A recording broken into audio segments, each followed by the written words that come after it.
በቀሉ በቀሉ ቀንሽ ደረሰ በቀሉ በቀሉ በቀሉ ቀንሽ ደረሰ በቀሉ በቅዋ በቅዬ በቀሉ በቀሉ እስቲ ጨፍሪ ተነሽ ተነሽ ጨፍሪ እንጂ በቀሉ በቀሉ ቀንሽ ደረሰ በቅዬ በቅዋ ቀንሽ ደረሰ። እንዴ ተሰቃየን እኮ ግን እንዴ ቀኑ ደረሰ መሰለኝ። ሀይሚዬና የብሩኬ መውለድ የሚወልድበት ቀን ኢንሻአላህ ለዛ ያድርሰን። እንዴ ሀሰንም መጥቶ ካልወለዳችሁ ከዛ ደግሞ ጭራሽ ይባስ ብሎ ደግሞ ፍፄ ዳይፐርና ዋይፕስ ይዞ ሄደ።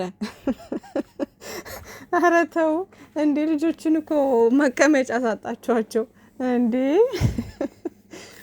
ይመቻችሁ። ለማንኛውም እንግዲህ ዛሬ ዙረት ላይ ናቸው። ሀይሚዬና ብሩኬ በቤታቸው አልመጡም። በቤታቸው ሳይመጡ ሲቀሩ ያው ብዙዎቻችን እንግዲህ ሳይመጡ የቀሩ እስኪመስለን ድረስ ነው እንግዲህ የሚሰማን ስሜት ማለት ነው።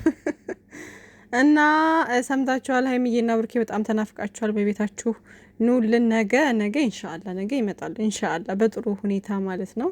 ኢንሻአላህ በሰላም ያሳድረን። ነገ ይመጡልናል ውዶች። አይደብራችሁ፣ አብሽር ፏ በሉ። ቲክቶኩም በኢትዮጵያዊቷ ሞዴል እንግዲህ ተጠምዷል ማለት በቃ ብዙ ሰው ወደዛ እየሄደ ምናምን ቮት ለማድረግ ሀቢባ ቤት ምናምን ነውና የሚያሳልፈው።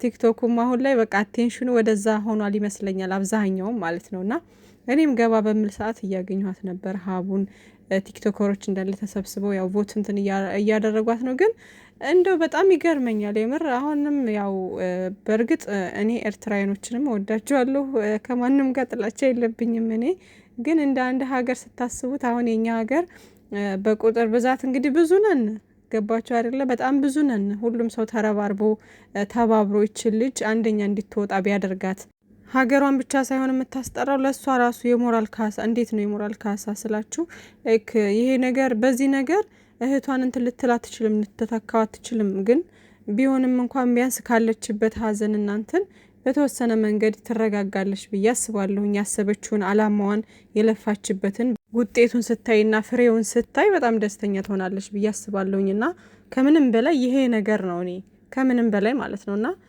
እንደ ሰው ብናስብና የምር በቃ ሁላችንም ተባብረን ቮት ብናደርጋት ልጅቷ አንደኛ ብትወጣ እህታችን ነች፣ ኢትዮጵያዊ እህታችን ነች፣ የምታስጠራው ሀገራችን ነች። ይሄ የሀገራችንን ፖለቲካ ወይም ደግሞ ሌላ ነገር ተውት በቃ። ግን ሁላችንም ተባብረን ምናምን ይችል ልጅ አንደኛ እንድትወጣ ብናደርጋት መልካም ነው። ምንም የሚከብደን ነገር ሆኖ አይደለም። ግን ሁላችንም ተከፋፍለን እርስ በርስ ምናምን መበላላት፣ ሁሉን ነገር ወደ ፖለቲካ ማዞር ምናምን በቃ በብዙ ነገር ስለተጠመድን እንጂ እኛ ኢትዮጵያውያን ከተባበርን ብዙ ነገሮችን ማድረግ እንደምንችል በተግባር በተደጋጋሚ ያሳየንበት ሁኔታ ነው ያለው ከዚህ በፊትም ማለት ነው። እና ውዶችዬ እኔ ቀን ተናግሬ ያለሁ ምናምን ያው በተቻለ አቅም እንግዲህ እንዴት ቮት እንደምታደርጉ ምናምን የምታውቁ ልጆች እኔ በተቻለኝ አቅም ነግራችኋለሁኝ። አለ ደግሞ እንዴት ቮት እንደምታደርጉ ምናምን ቲክቶክ ላይ እያሳዩ ነው። በዛ መንገድ ምረጧት ማለት ቮት ማለት ያው እሷን መምረጥ ማለት ነው በቃ። እና ውዶችዬ ወደ ሌላ ሀሳብ ገባሁባችሁ። በጣም እንትን ስለሚለኝ ነው ቲክቶክ ገባ ስል እነሱ ናቸው የሚመጡልኝ ምናምን። ያው እኔም ሪፖስት ምናምን ባገኙት አጋጣሚ ስለማደርግ ይመጣልኛል በተደጋጋሚ ማለት ነው። እና ኢንሻአላህ ታሸንፋለች የሚል ተስፋ አለኝ። እንግዲህ ካላሸነፈችም ችግር የለውም ያጋጥማል። ከዚህ በፊት አንዷ ኢትዮጵያዊ ስሟ ጠፋብኝ እና እሷ አሸንፋ ነበር እንግዲህ። እና ዘንድሮም ቢደገም መልካም ነው፣ ካልሆነም ችግር የለውም እንግዲህ። እና ኤርትራዊያ ቆንጅዬ ልጅ አለች፣ እሷ እየመራች ነው። የኛይቱም ቆንጅዬ ነች። እንግዲህ ፍክክር ላይ ናቸው። ናይጄሪያዎችም ወደኛ እየቀረቡ ነው ማለት ነው። ለማንኛውም ወደ ጨረቃዎች የምልስ ስል ማለት ነው የኔ ውዶች እና ዛሬ በቃ እያዛጉን ነው። ትናንትናም በዚህ መንገድ ሲያዝጉን ነበረ። እኛንም በተደጋጋሚ ወሽመጣችንን እየቆረጡት ነው እንግዲህ። እና ሀሰንም ዛሬ ሲያዝገን ነበረ የማይባል ቃላት እየተናገረ እና ደግሞ ፍፄ ደግሞ ጭራሽ ቤት ድረስ ሂዶ ዳይፐርና ዋይፕስ ይዞ ሂዷል። ግን ለውሻዋ ነው ፕራንክ ላድርጋት ብዬ ነው ምናምን ብሏል። እና ለውሻዋ እንዴት ነው አሁን ውሻ ዳይፐር ይለብሳላ? ያለብሳሉ እኮ የውጭ ሀገር እንትኖች ምናምን ያለብሳሉ። እኛም ሀገር ይኖራሉ። ግን እንዴት ነው የምትለብሰው? ወይኔ ታየኝ እኮ ይመቻችሁ። ለማንኛውም ውሻ እንደ ልጅ ማለት ነው፣ እንክብካቤ በደንብ ያስፈልጋታል ምናምን ጥሩ ነው። ግን የምር እንዲህ ዝም ብላ እንትን ከምትል ይሄ ዳይፐሩ ምናምን አሪፍ ነው ብዬ አስባለሁኝ። እና ጥሩ ሀሳብ ነው ፍፄ ያደረከው ነገር። ቅመምዬ እኔ ቆንጅዬ ምር ብሎብሻል እና ግራ አጋብታት ነበር እሷንም። አረ የለም እውነት ነው እኮ የሚመስላቸው እነሱ እያለች ነበርና ያውቃሉ እኮ ትንሽ ነገር ስናገኝ እኛ ብዙ ነገር እንደሚወራ ያውቃሉና ያው እውነት ነው።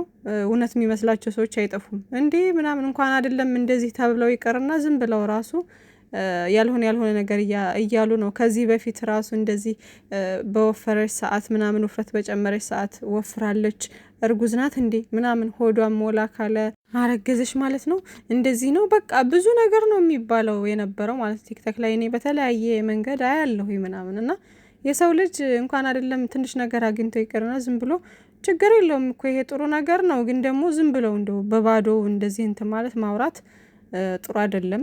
እነሱ ክብራቸውን ጠብቀው በስነ ስርዓት በወግ በማዕረጉ ካገቡ በኋላ ነው እንግዲህ ወደ ሌላም ነገር ከተጋባ ማለት ነውና ኢቭን እንኳን እንደው ቢሆን እንኳን እነሱ አንድ ላይ የሚኖሩ ሰዎች ናቸው፣ ልጆች ናቸው። ግን ደግሞ መቅረት የሌለበት ነገር መቅረት ስለሌለበት በሚሆነው መንገድ ይሆናል ማለት ነው፣ እኛ በምናውቀው በስነ ስርዓቱ ምናምን።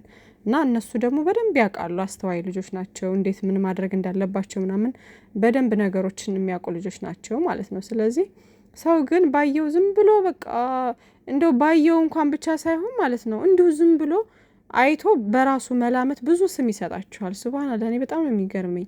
ዝም ብሎ በራሱ መላመት ገና ለገና በይሆናል ወይም ደግሞ ሆኗል በማለት ማለት ነው። እና እንደዛ ልክ አይደለም። እና ያንን ነገር ስለምታይም ስለሚደርሳትም ነገሮችን ሁሉ በደንብ ስለምታውቅ እውነት እኮ ነው የሚመስላቸው። ኧረ እኔ ያላረገዝኩም ማለች የኔ ቆንጅዬ። ወደፊት አይቀርም ብለዋል። አዎ ወደፊት አይቀርም እንዴ የት ይቀራል? ገና እኛ 4 ልጆች እኮ በጉጉት እየጠበቅን ነው። ግን ደግሞ ሁሉም ነገር በቃ በተረጋጋ መንፈስ እናንተ በፈለጋችሁት በፈቀዳችሁት አላማችሁን እቅዳችሁን ስታሳኩ በስነ ስርዓት ሁሉም ነገር በጊዜ ይሆናል። ችግር የለውም። እስከዛ ድረስ አላህ ሰላም ያድርጋችሁ ሁላችሁንም በያለንበት እኛንም እናንተንም እንጂ ሁሉም ነገር በጊዜውና በሰዓቱ ይሆናል ማለት ነው። የረጋ ወተት ቅቤ ይወጣዋል ይባላል በሀገራችን። ስለዚህ ተረጋግተው ሁሉንም ነገር በሰዓቱና በጊዜው እነሱ ባሰቡት መንገድ ያደርጉታል ማለት ነው ውዶቼ። ስለዚህ መቸኮል አስፈላጊ አይደለም። ያው ፍፄም እንግዲህ ፕራንክ ላርጋ ብሎ ነው እና ያው የእኛንም ፍላጎትና ብዙ ጊዜም እኛም ስለምናወራ ከእኛም ወሬ ተነስተው ነው እንደዚህ አይነት ነገሮችን የሚሰሩት ማለት ነው። እና ይመሻችሁ። ለማንኛውም ወይኔ ጉዴ ፈላ ብላ ቅመሟዬ ሸር አድርጋለችና አብሽር ቅመሟዬ። ሲቀጥል ደግሞ ብሩኬ አመሰግናለሁ ብሎ የምስጋና እንትን አድርጓል ማለት ነው። እና ሀሰን እናመሰግናለን። ግን ይሄ የሚዘባርቀውና ብዙ የምታወራውን ነገር ብትቀንስ መልካም ነው እንላለን። ይሄ የኛ መልእክታችን ነው። እና ውዶችዬ ፈታ በሉ ፏ በሉ፣ አይደብራችሁ፣ አትቆዝሙ። በቃ ነገ ይመጡልናል ኢንሻአላህ። በሰላም ያሳድረን፣ ምንም ችግር የለውም። ያው ጓደኞቻቸውን መስራት ስላለባቸው ነው። ያው ሀይሚዬና ብሩኬ በሁለቱም ጓደኞቻቸው በተለያየ ቤት በጓደኞቻቸው ከመጡ እነሱ ድጋሚ በቤታቸው ከመጡ እይታ ሊኖረው አይችልም በሚል ነው። ለጓደኞቻቸው በማሰብ ይተሳሰባሉ። ታውቃላችሁ አይደል? አንዱ ለአንዱ ያስባል ምናምንና ከዛ አንጻር ነው። ምንም ችግር የለውም።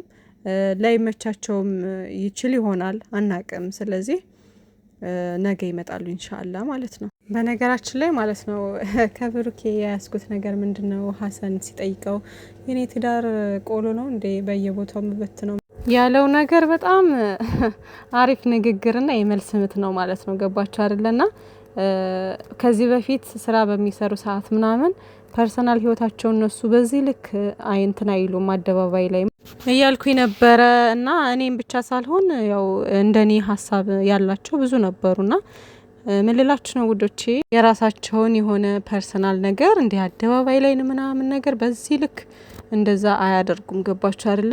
ይኸው ዛሬ አሁን የመልስ ምት ጥሩ መልስ ነው። ጥሩ አሁን ላዳመጠው ሰው ቆም ብሎ ላስበው ሰው የኔ ትዳር ቆሎ ነው እንደ በየቦታው መበት ነው አለ። አሁን ከዚህ በፊት ሲሰሩ እያለ ብዙ ሰው ነበር በእነሱ አይዲያ የሚሰራው አይደለ? እና የምር ቢሆን ግን እንደዛ ሁሉም ሰው እየወጣ እሷኮ ሀይሚ እንደዚህ ሆነሽ ብሩኬ እንደዚህ አገኘ ነው እንደዚህ ገብቶ ወጥቶ ወርዶ እያሉ እንትን አይሉም። ገባችሁ አይደለ? እና አንዳንዴ ቆም ብለን ነገሮችን ማሰብ መቻል አለብን። ስራ በሚጀምሩ ሰዓት በጣም እየተጨናነቅ ራሳችንን መጉዳት ወይም ደግሞ ስድብ መሳደብ፣ ያልሆነ ነገር ስም መስጠት ምናምን ነገር አስፈላጊ አይደለም።